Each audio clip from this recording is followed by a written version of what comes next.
Hello everyone, my self राजन और आप जुड़ चुके हैं राजन बायोलॉजी यूट्यूब चैनल पे। तो चलिए आज के इस वीडियो लेक्चर में हम लोग देखेंगे ह्यूमन रिप्रोडक्शन के बारे में। ये नीट पॉइंट ऑफ व्यू से भी देखा जाए या फिर बोर्ड पॉइंट ऑफ व्यू से, तो ये इंपॉर्टेंट चैप्टर है। क्लियर है? तो चलिए हम लोग देखते हैं कि भाई ये ह्यूमन रिप्रोडक्शन क्या है। तो हम लोग देखेंगे कि नाम से ही क्लियर हो रहा है कि रिप्रोडक्शन किस में, तो ह्यूमन के अंदर। मतलब कि हम जानते हैं कि ह्यूमन के अंदर रिप्रोडक्शन मतलब कि कैसे प्रोडक्शन ऑफ प्रोजेनी हो रहा है। तो प्रोडक्शन ऑफ प्रोजेनी की अगर बात कर रहे हैं हम लोग ह्यूमन के अंदर, तो यहाँ पे सबसे पहले हम लोग को देखना होगा कि ह्यूमन में कौन सा रिप्रोडक्शन हो रहा है। तो ह्यूमन के अंदर सेक्सुअल रिप्रोडक्शन होता है। कौन सा रिप्रोडक्शन होता है भाई? तो सेक्सुअल रिप्रोडक्शन होता है। इसमें अगर देखें तो सेक्सुअल रिप्रोडक्शन आपको फर्स्ट चैप्टर में भी बताया गया है और जानते होंगे आप कि सेक्सुअल रिप्रोडक्शन एक वैसा रिप्रोडक्शन है जिसमें मेल और फीमेल दो अलग अलग पेरेंट जो है वो इन्वॉल्व होते हैं और उनके गैमिट से क्या होता है, नया ऑफस्प्रिंग बनता है। तो देखिए थोड़ा सा हम लोग इसको देखते हैं कि देखिए सेक्सुअल रिप्रोडक्शन में क्या होगा। तो ह्यूमन मेल जो है वो इन्वॉल्व होंगे, ठीक है ना। उसके बाद अगर देखें तो इसमें क्या होगा, ह्यूमन फीमेल जो है वो इन्वॉल्व होंगी। अब ह्यूमन मेल और ह्यूमन फीमेल से क्या बनेगा, तो गैमीट बनेगा। क्या बनेगा भाई? गैमीट बनेगा। और वो ह्यूमन मेल से जो गैमीट बनेगा उसको क्या बोलेंगे, तो मेल गैमीट। क्या बोलेंगे? Male gamete. Clear? Human female से जो गैमीट बनेगा उसको क्या बोलेंगे? Female gamete. क्या बोलेंगे भाई? Female gamete. अब हम लोग बात करते हैं कि मेल गैमीट और फीमेल गैमीट यहाँ पे जो बना उस प्रोसेस का क्या नाम होगा। तो उस प्रोसेस का नाम होता है, हम लोग बात करेंगे तो गैमीटोजेनेसिस। क्या नाम है? गैमीटोजेनेसिस। अब हम लोग बात करेंगे तो गैमीटोजेनेसिस जो है वो कॉमन नाम है, लेकिन अगर देखें कि मेल के अंदर जो गैमीटोजेनेसिस है उसको क्या कहते हैं और फीमेल के अंदर जो गैमीटोजेनेसिस है उसको क्या बोलते हैं। तो मेल के अंदर जो गैमीटोजेनेसिस है उसको स्पर्मेटोजेनेसिस बोला जाता है। क्या बोलते हैं भाई? स्पर्मेटोजेनेसिस। क्लियर? वहीं अगर फीमेल के अंदर जो गैमीटोजेनेसिस है उसको हम क्या बोलते हैं? ऊजेनेसिस बोलते हैं। ठीक है ना। तो इससे क्या बन गया, मेल गैमीट बोले तो स्पर्म और फीमेल गैमीट बोले तो एग या फिर ओवा। क्लियर?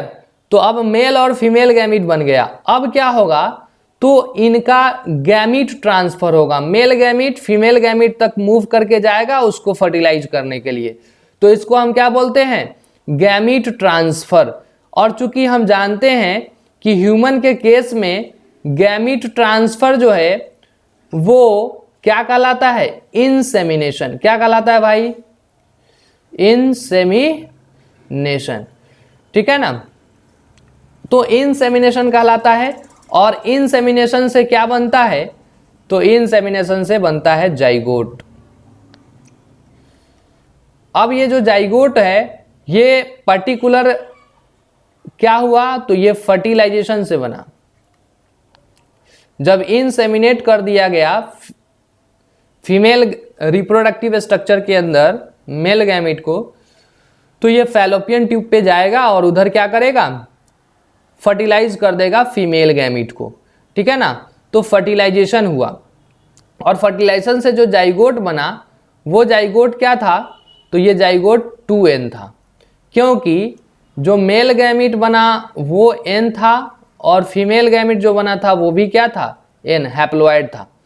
क्यों हैप्लॉइड था, तो आप लोग पढ़े होंगे हैप्लॉइड डिप्लॉइड। जब डिप्लॉइड के अंदर गैमीटोजेनेसिस होता है तो उसमें मियोसिस डिवीजन होता है। क्या होता है भाई?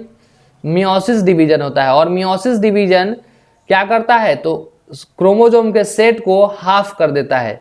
तो ह्यूमन मेल अगर 2n है, ह्यूमन फीमेल अगर 2n है, तो यहाँ पे जो मियोसिस डिवीजन होगा तो वो n और n हो जाता है। लेकिन फिर से जाइगोट में जो है वो क्या होता है, जो उसका डिप्लॉइड लेवल है वो फिर से रीगेन कर लिया जाता है। काहे कि n गैमीट दो मेल और फीमेल गैमेट मिलेगा तो क्या होगा, फिर से वो डिप्लॉयड हो जाएगा। अब हम लोग आगे बढ़ते हैं तो देखते हैं कि जब जाइगोट बन जाएगा तो उसके बाद क्या होगा। तो इसमें अगर देखा जाए तो जाइगोट के जस्ट बाद क्या होता है कि फिर से ये सेल डिवाइड करेगा।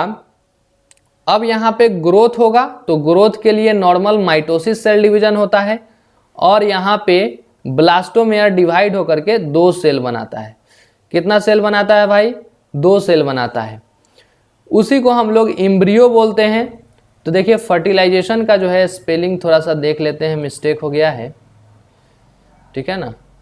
ऐसे आप लोग समझदार हैं, उतना लिख लीजिएगा, है ना, लेकिन फिर भी लिख दे रहे हैं। देखिए FERTILISATION या ZITON, ठीक है ना।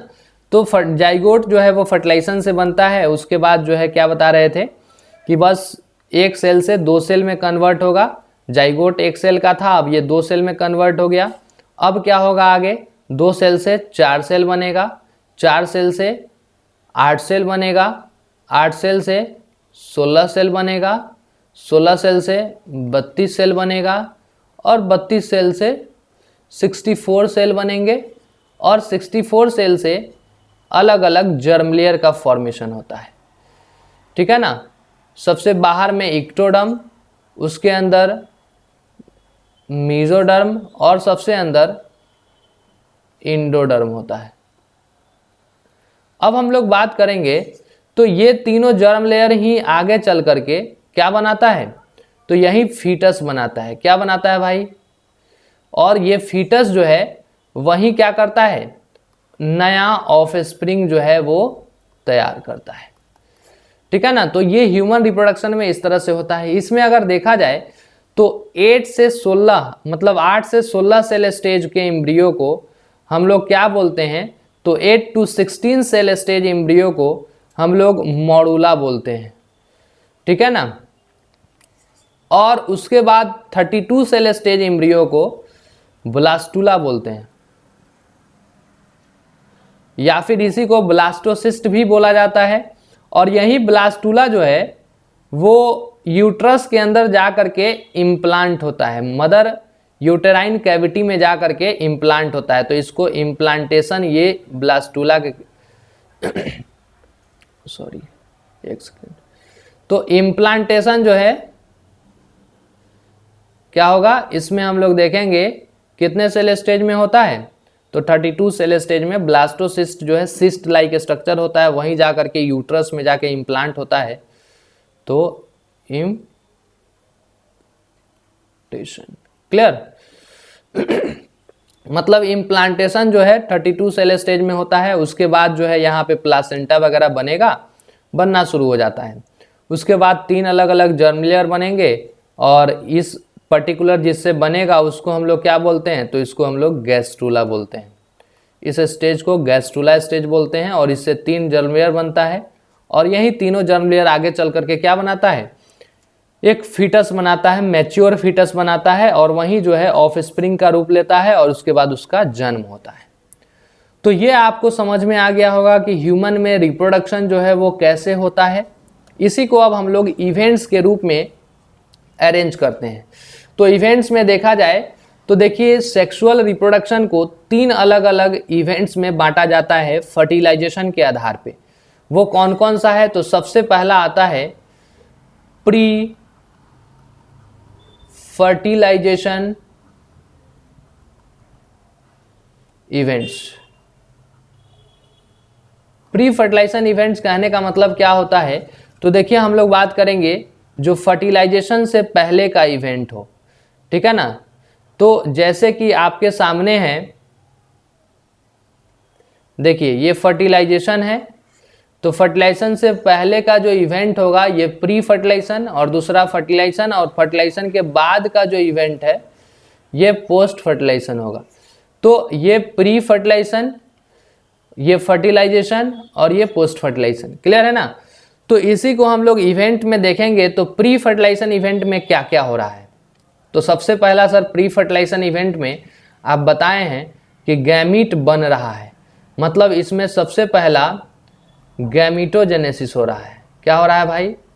गैमीटोजेनेसिस। अब यही गैमीटोजेनेसिस अगर देखा जाए तो मेल के अंदर क्या कहलाता है? तो मेल के अंदर स्पर्मेटोजेनेसिस कहलाता है। क्या कहलाता है भाई? स्पर्मेटोजेनेसिस कहलाता है। वहीं अगर फीमेल के अंदर देखा जाए तो यही क्या कहलाएगा? oogenesis कहलाता है। क्लियर? उसके बाद अगर देखा जाए तो प्री फर्टिलाइजेशन में क्या हो रहा है सर? तो दूसरा हो रहा है गैमीट ट्रांसफर। क्या हो रहा है भाई? Gamete transfer. अब चूंकि हम लोग जानते हैं गैमीट ट्रांसफर अगर देखा जाए तो ह्यूमन के केस में इंसेमिनेशन कहलाता है। वहीं अगर प्लांट होता, फ्लावरिंग प्लांट, तो क्या कहलाता? पॉलिनेशन। लेकिन ह्यूमन के केस में इंसेमिनेशन कहलाता है, क्योंकि यहाँ पे मेल गैमीट जो है, स्पर्म जो है वो फीमेल रिप्रोडक्टिव स्ट्रक्चर वजाइना के थ्रू जो है वो इंटर कराया जाता है। उसके बाद हम लोग बात करते हैं दूसरा इसके अंदर क्या होगा? तो फर्टिलाइजेशन इवेंट। क्या होगा भाई? Fertilisation event. अब फर्टिलाइजेशन इवेंट की अगर बात करते हैं हम लोग तो इसमें क्या होता है? तो यहाँ पे सिंपल सा स्टेप है कि सर यहाँ fusion of haploid male and female gamete. और इससे क्या होगा? तो सर तीसरा स्टेप जो है उसमें हम लोग देखेंगे कि post fertilisation events.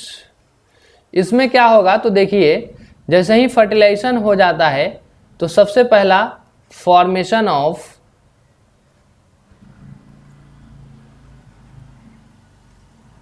Zygote. Zygote बन जाएगा। तो दूसरा क्या होगा? Formation of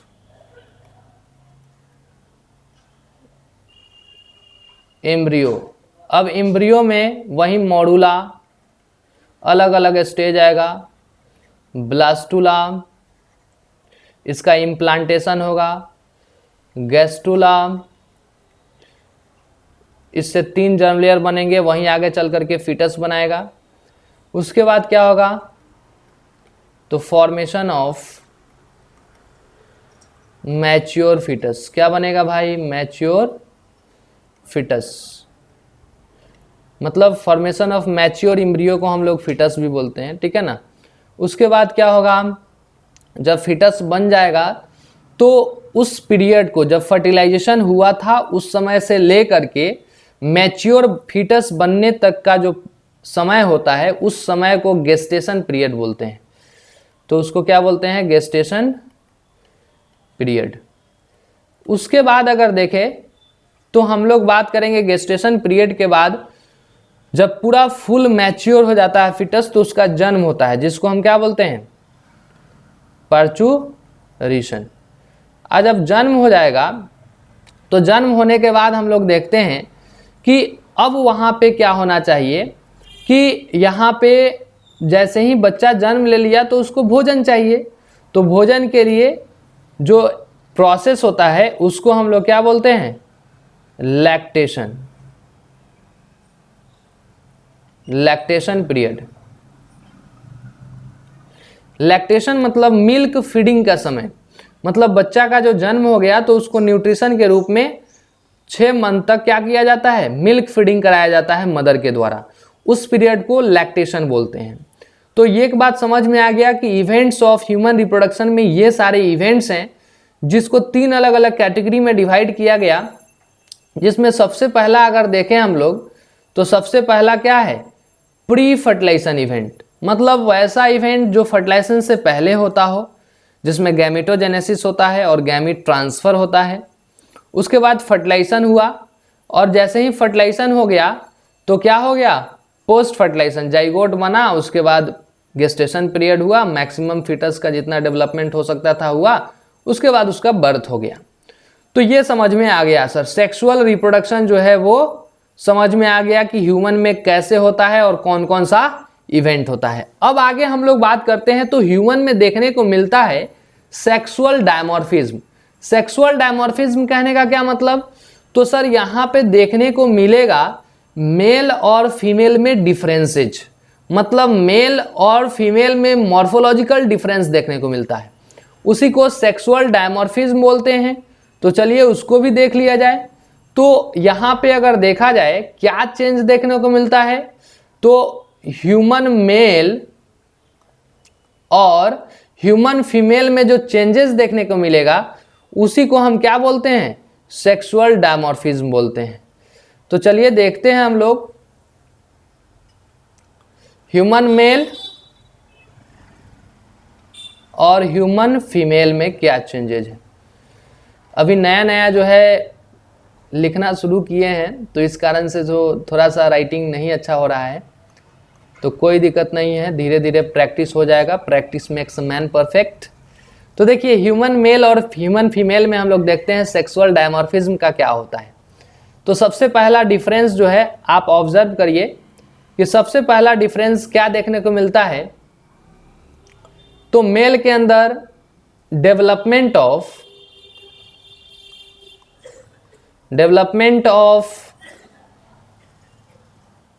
beard and moustache due to testosterone hormone. ये टेस्टोस्टेरोन हार्मोन के कारण मेल के अंदर जो है दाढ़ी मूछ जो है वो बनना शुरू होता है। लेकिन वहीं अगर देखा जाए तो फीमेल के अंदर ऐसा कुछ नहीं होता है कि दाढ़ी मूछ बनेगा, लेकिन हाँ इसके अंदर भी चेंजेस देखने को मिलता है। क्या, तो starting of menstrual cycle and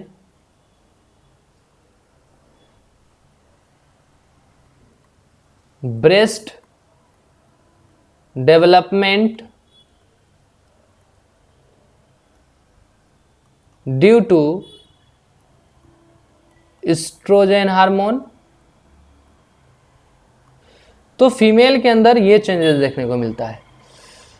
दूसरा क्या होगा भाई, तो ह्यूमन मेल के अंदर देखने को मिलता है कि यहां पे लो पिच वॉइस होगा, ठीक है ना। तो ह्यूमन मेल के अंदर लो पिच वॉइस देखने, मतलब जैसे जैसे एज बढ़ता है उस तरह से गला जो है वो भारी होते जाता है, तो लो पिच वॉइस। लेकिन वहीं अगर देखा जाए फीमेल के अंदर तो क्या होता है, हाई पिच वॉइस, मतलब घर में थोड़ा सा भी झगड़ा हुआ तो बगल वाला आवाज सुन लेगा, हाई पिच वॉइस। क्लियर, तो हाई पिच वॉइस होते चला जाता है। तीसरा अगर देखें हम लोग, तो तीसरा ह्यूमन मेल के अंदर क्या देखने को मिलता है, हाई मस्कुलेचर, मतलब मेल के अंदर जो है वो मसल्स जो है डोला सोला क्या होता है, ज्यादा होता है एज कंपेयर टू फीमेल। तो इसके अंदर अगर देखा जाए तो क्या होगा, लो मस्कुलेचर। क्लियर। उसके बाद अगर देखें हम लोग, एक ठो और लिख लेते हैं कि मेल जो है वो हाई एग्रेसिव होते हैं, तो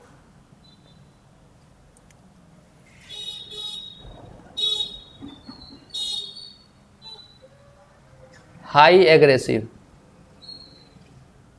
as compare to female.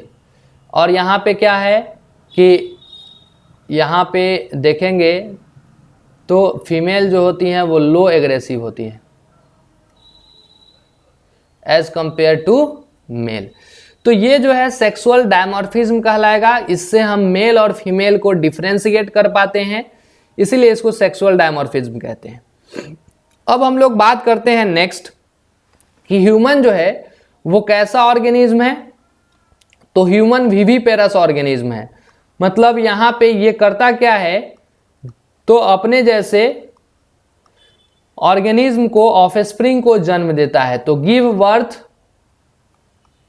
To young ones, मतलब अपने जैसे ऑफस्प्रिंग को जन्म देता है, इसी को हम विविपेरस ऑर्गेनिज्म कहते हैं। तो ह्यूमन विविपेरस ऑर्गेनिज्म है।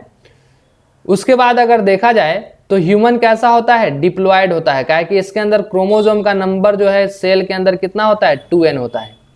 काहे कि इसके अंदर एक सेट मदर से आया रहता है n और एक सेट आया रहता है फादर से n, और यही दोनों मिल करके क्या हो जाता है, 2n हो जाता है। तो डिप्लॉयड ऑर्गेनिज्म होता है। ह्यूमन के अंदर देखने को मिलता है इंटरनल फर्टिलाइजेशन, मतलब फर्टिलाइजेशन कहाँ पे होता है, तो फर्टिलाइजेशन इनसाइड कहाँ पे, मदर बॉडी। क्लियर, तो उसी को हम क्या बोलते हैं, इंटरनल फर्टिलाइजेशन। तो ये हो गया। तो आज के लिए इतना ही रखते हैं, फिर अगले क्लास में हम लोग इसके आगे पढ़ेंगे।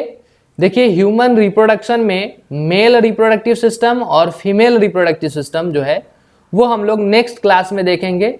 आज कुछ बेसिक्स था इस चैप्टर का, एक तरह से कहा जाए तो ओवरव्यू था, इसको पढ़ना जरूरी था, ठीक है ना। बेसिक था, ओवरव्यू था, तो इसको आप अच्छे से देखिए।